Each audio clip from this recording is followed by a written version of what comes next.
Callie and I did write an outline for a story that we're not making. But I hope one day can see the light of day that explores a little bit what happens after this game, but we'll see. There were 7 years between the first and the second entries in the series. Whilst I certainly hope we don't have to wait until 2027 for a third, it's at least a safe bet that it'll be a while. In which case, it's fun to speculate on what a third entry could entail, and what we'd like to see the game cover. In this video, I'm not going to outline a full story end to end. Instead, I'm going to talk about what I see as the main unresolved story arcs, both for major characters and for the world itself, and talk about how they might come together in a part 3.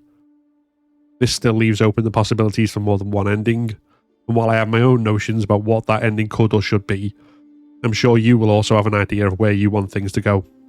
Let me know in the comments where you take the story elements that I'm about to sketch out, or even if you take things in a wholly different direction. First, Ellie. The end of part 2 saw her step back from the brink at the last moment, offering hope that she might be able to recover some semblance of a life not obsessively consumed by the loss of Joel and the need for revenge. I'll talk more in depth about that hope and the parallels to where Abby was early on in the game in another video. Or hope or not, it's clear that she's still a broken individual with a deep pit to climb out of. She once saw dying in the Firefly's hospital as her purpose. Having lost that, she has to find some other way to give her life meaning, and perhaps even to realise that a life lived well, especially in a world ravaged by cordyceps, brings its own meaning. She can redeem herself, and maybe a grand sacrifice isn't necessary.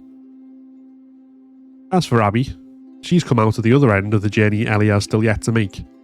Between protecting Lev and regrouping with the Fireflies, she has a purpose and has found redemption. But she still looks at the Fireflies, because of the connection to her father, through rose-tinted glasses, and sees them as a force for good in the world.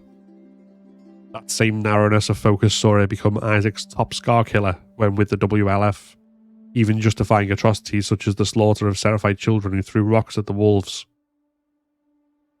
Lev and Yara helped her remove these ideological blinkers in the bond they formed, and Lev continued to act as her conscience, pulling her back from murdering Dina in vengeance for Mel. The question now is how that newfound clarity will survive contact with the reformed Fireflies, and if her relationship to Lev can help her see clearly. Because the Fireflies, as players have learned across the series, are not the force for good that they profess to be. Violence may be necessary in the struggle against military oppressors such as FEDRA, and to break the stranglehold of martial law, but just like the WLF, they have found that any atrocity is justified on their own side.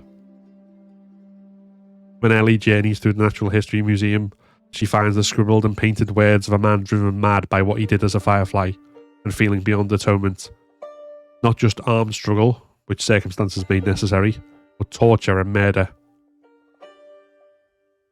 Even when they find Joel, desperately trying to revive Ellie, they knock him out rather than recognise that he isn't a threat at that point and try and help him.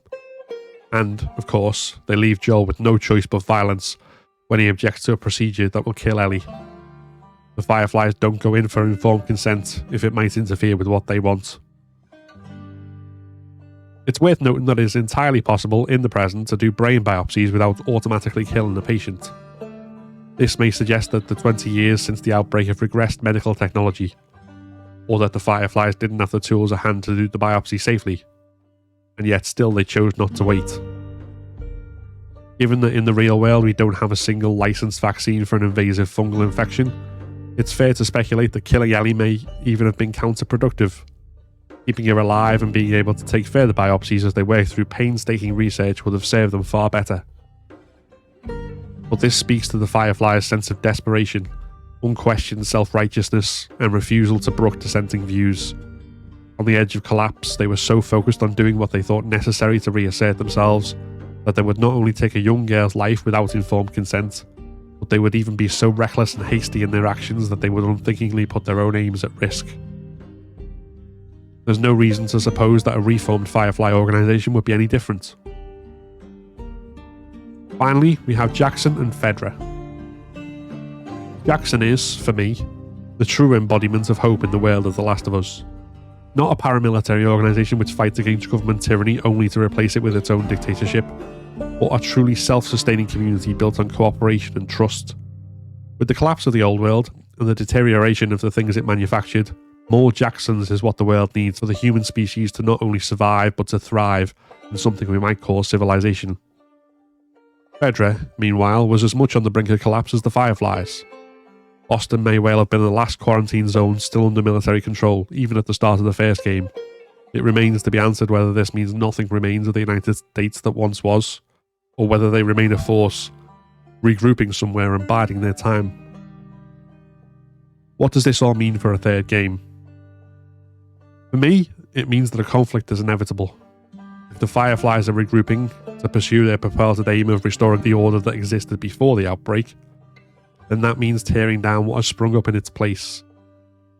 If FEDRA has fallen, or has only a few strongholds left, then the main obstacle to restoration is the territories of hunters, such as in Pittsburgh, and communities like Jackson that exist outside of any external authority.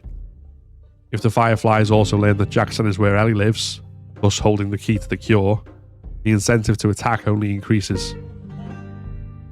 For Abby, this becomes the great test of how much she has changed. Can she see past the Firefly ideology to recognise what is right and wrong in this scenario? Will this create conflict between her and Lev, with Lev still acting as her conscience, and perhaps better able to realise the parallel with Isaac's invasion of Haven? While she and Ellie each passed over vengeance upon the other, does the still unresolved conflict between them present another barrier to opposing the Fireflies? Ellie's test will be in how much she has recovered, or whether she can recover, to recognise the worth of her own life beyond sacrificing it for a cure.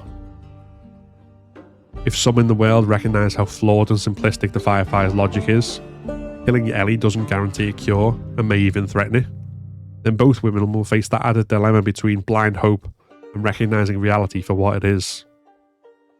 The world of The Last of Us is character driven rather than story driven. So rather than pulling back the camera to show us the grand conflict between the Fireflies and perhaps a whole network of Jacksons, with FEDRA either gone, leaving the space both struggle for, or a hidden threat on the horizon, Part 3 is likely to zoom in closer to show us how the characters we know and love react to this situation. Just like in life, there is unlikely to be a neat conclusion, and choices and loyalties will not be as obvious as they might seem to us. Such a grand conflict would be the ideal stage for personal betrayals and good people not always doing the right thing. I haven't even mentioned Tommy yet. If a Firefly Jackson conflict forced Ellie and Abby onto the same side, then this broken man's allegiances would be tested to absolute breaking point. As I said early on in this video, I have an idea myself how I might plot this out and where it might end. I've deliberately not sketched that out here, instead outlining the key unresolved plot points and overarching conflicts that might drive the characters' decisions, because it's always more fun to speculate. Based on all of this, what would you have happen? Are there any factors I've missed which could further affect the plot of The Last of Us Part 3? Let me know in the comments, and give this video a like if you've enjoyed it. If anyone watching happens to work for Naughty Dog, I'm more than happy to help with the writing if you have an opening. Thanks very much for watching. Remember to subscribe to the channel to keep up to date with all things The Last of Us. I'll see you next time.